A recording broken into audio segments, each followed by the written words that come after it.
You're listening to the Long Game Podcast. I'm your host, Sandra Scaiano. Community. It's an important element in the business landscape. It's a place to connect, to share expertise, to forge relationships. And we all know the value of community in our businesses for conversations, for support, for camaraderie, and yes, for sales as well.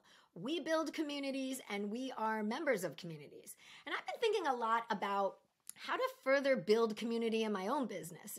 To be honest, it's something that I've struggled with, partly because of my own preconceived notions of what a community should look like and how those notions aren't what I want to create.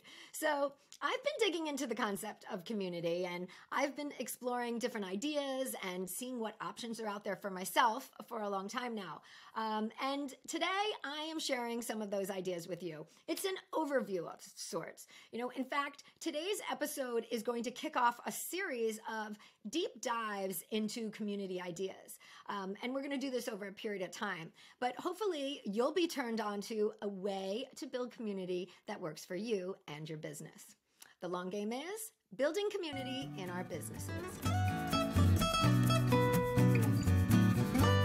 As humans, we see community as part of our survival instinct. Historically, humans have come together in groups to work together for the entire group's survival. And for individual members of groups, this group membership equates to personal survival. In modern times, though, our need for community has expanded beyond physical survival to include also emotional well-being and health. But some of these same survival instinct ideas translate to today. Our being in business communities is where we share information about what's working and what's not. We share tools and how-tos and problem solve in groups. And for the individual, group membership can equate to ideas and support that help their businesses grow and, in some cases, survive. So building a community, a type of audience, is something that we all work to cultivate. We all take our stabs at it on social media. Some make it seem easier, and some are much more successful at it than others. We have our Facebook and our network groups. The conversation, it's happening there for a percentage of people who are seeing the posts and who are engaging with the post content. But, you're not in control of that. And these are the norms that we've become accustomed to. But how do we build community that's different than those norms? Are social media and these groups the only way? What can we build that allows for engagement, that allows for conversation? And I've really been thinking about this for over a year now. What can I do for my business to increase my connection and community? That's a question I've been struggling with. And along the way, I've had a number of ideas. Some have even involved creating a thing, and I have bounced these ideas off my business friends who were like, we love that idea, do it, right? All the while, though, I kept podcasting weekly and sending my weekly emails. And, those are things that I enjoy doing. Those are things that are community for me. And it's like I was looking so long for something that I already have.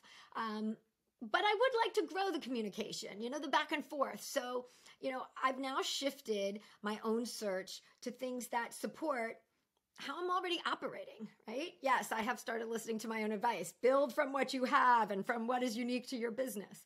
But all of this looking about really got me thinking. It got my gears turning about what's out there, what's new, what's different. And, is that a good fit for me? It might be a good fit for you too. I've really been exploring what are the options out there. So that's what I wanted to talk about today, kind of create this overview of what are the options in terms of building community for your business. So first, I just want to reiterate that the basis of any community is just shared something, right? Like a shared interest, a shared locale, a shared mission. It's a reminder that we are bringing people into our community who want to hear from us, who want to hear our expertise, who want what we offer, or who like the ideas that we have and like the conversations that we initiate. No one is for anyone, is for everyone. And there is no wrong answer for how you go about finding, attracting, and connecting with your people. All right, so we all know the big ones, social media. It's the big way to connect and build community.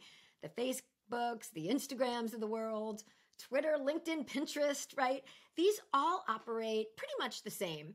Produce, post content, hashtag it, and build a following. And the more it's viewed, the more it's shared, their algorithm will work to expand that reach. Some people just have a knack for it. That quick wit and writing engaging posts, like they just know how to do that. It's a whole ecosystem succeeding on social media. You've got to be up for the shifts that happen with the algorithm. And some people, they really work the DMs, and some, they've really got a knack for video. I know I personally could be doing better in all of these areas on any of these platforms, but it takes a focused effort. And I dabble in my efforts with social media, and at different times I have put in a more concerted effort, but for me, it just hasn't stuck. And really, that's the same with groups. Like, I'm in the presence of some people who, they really know how to run a social media group. They know how to get engagement. They are creating engaging content. And I love to be a part of watching them work their magic. I also love being in groups that other people have created where there's all sorts of different conversations going on and people sharing ideas, and that can be in Facebook or Mighty Networks and Circle. There is an art, though, to creating a healthy and engaged group. You've got to want to do it, first of all. I don't. And it comes with its own set of issues. How do you get people off the big platforms to your custom one? How do you keep engagement in the group going? And as the group grows, moderation needs have to be addressed. Like, who is helping you maintain the workings of the group? Entrepreneurs are heading conversations on more varied platforms now. So that's pretty cool. Places like Slack, which lets you segment conversations by topic, and Discord. Discord started out as a platform for gamers, and now it can even be an easier place to connect than traditional social media. There you create your own server, as it's called, and you host your conversations there. And I just saw a post from a band promoting a Q&A that they are hosting on Discord. Like, direct connection with the audience right there. And I think one thing to think about here is, who is your audience and where are they, right? Like, have they ever even heard of Discord? There's that education piece. I know a lot of these conversations happened around when the Mighty Networks and Circles of the world came out. And, there is a learning curve to get people, number one, get them over to the platform, but get them using the platform. Whereas people are just on Facebook and it's easier, right? So something to think about in your group when you're creating groups. Patreon, I want to talk about this platform. It is a platform that allows you to create community around your content. It allows for comments and conversations, and the platform is very popular with creators and podcasters. I'm in one Patreon group, and I love it, but from what I've learned, it can really be a big commitment for creators and podcasters because Patreon is usually you're hosting some type of content or bonus content. So as a podcaster, you can have people join your Patreon, but you have bonus episodes or, bonus content over there. So you're actually now creating more content than you already are. So you've got to factor that in of what's going on over there. But it's cool because it's kind of like a mini membership site. You can have different levels and people can join for $5 a month and get access. And for a higher level, they can have different access to you and to your content. What I like about these platforms, though, are like the ability for these freer conversations. And I really think that's the draw. You moderate your own community. So you're in charge of the vibe there. And for some creators who address topics that might be policed more on traditional social media, the ability to speak freely with your audience is really appealing. And these communities are there for the building. And ultimately, you've just got to decide if you are a run a group type of person. All right, so let's move on to longer forms of content in terms of writing and audio and video, and some of the spaces that you can express your ideas. Okay, so you can build a community around the expression of your ideas and expertise. And we're all familiar with how growing a YouTube channel can be a community builder, right? You can create content for your business. There's video comments that are the feedback and the conversation. And you can even now live stream with YouTube. And then with audio content, podcasting, it is a great community builder. One that I myself had to really wrap my head around, even after doing this for 2+ years. Yes, people listen and they hear my ideas and the conversations that I'm bringing forth. And I love this, but I always felt like it needed another piece to be a community, and I've really started to rethink that now. Much like the audience of any popular TV show is a community around this shared experience of watching the show and following the plot lines and the characters. My podcast has a community around my listeners, and they take my episodes, people share them and tag me on social. People send me emails and response, and, people tell me in person that they are listening and that it has an impact on them. So I had to let go of what I thought community had to look like and see what type of community I have really built. And email marketing is community building in such a big way. Again, I had to come into my own with this. It felt like at one point that I was just reaching out. But again, I had to reframe my thinking. People are letting me into their inbox, which is such a private space. And, as I stayed consistent with my messages, my open rates have steadily increased. And to me, that is confirmation of community. So the podcast, coupled with my weekly emails, that allows me the space to do all the things that communities in other forums do, but in my own way. Showing up weekly, showing up in the audio in the inbox, definitely has people engaged in a conversation with me. Now I'm also going back to some ideas I had about integrating the fun and the personality into my emails so that my audience can get to know me better, not just have the email be one subject anymore. So if you aren't getting my emails, hop on over to sandrasky.com and sign up. All right, there has been a vigor in other long-form platforms in recent years as well. Those who love to write can be on platforms like Medium and Substack. And these are both growing in popularity because there are built-in audiences on the platforms. So I've had a Medium premium account for about a year now. And what's cool is I have told the platform the types of articles that I like to read, and I get these curated emails with articles to peruse. I'm then able to follow people that I've discovered, people who I like their voice, who I've been introduced to through this curated email that gets sent, and commenting is built in, and there is a lot of engagement on some of these articles. And Substack is another long-form writing platform, and it has of late become a haven for different journalists and pop culture type people who have been let go from their traditional media. And this has given them a place for their voice as of late. And there are writers from all walks of life there. And both with Medium and Substack, there are paid membership opportunities here. So, writers can also earn a living by posting on these platforms as well. And, Substack has been going out and even seeking out people and creating content deals with them to write on that platform so that they're drawing in certain personalities. So that's kind of cool too. And the paydays are multiple six figures for some of these people.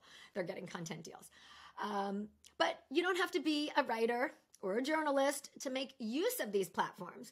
So for instance, on Medium, I have started to write posts on the topics of my podcast. It is a place for me to repurpose the content that I create in audio and in video form.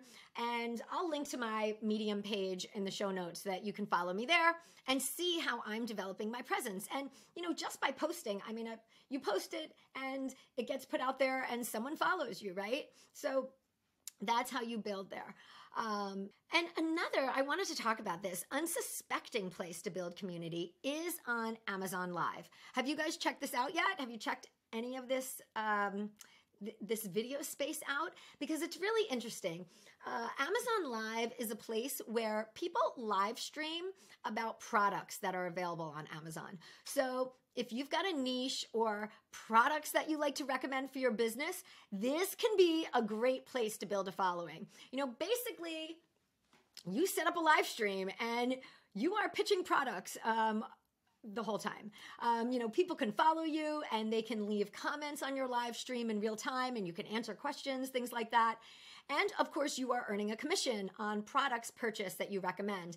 And this could be a really great complement to a community building strategy, because you are showing people the products they need to be successful in what you do. There are a ton of people who just get on there kind of like influencer based and are like, this is the best vacuum ever, and talk about it.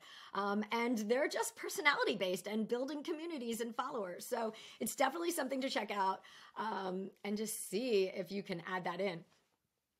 And I would be remiss not to talk about these two community building ideas. Although they are not platforms in the software sense of the word, they give you a platform to connect with others and build community. And I'm talking about speaking and in-person events. And these two go hand in hand, as many in-person events have a speaking component to them.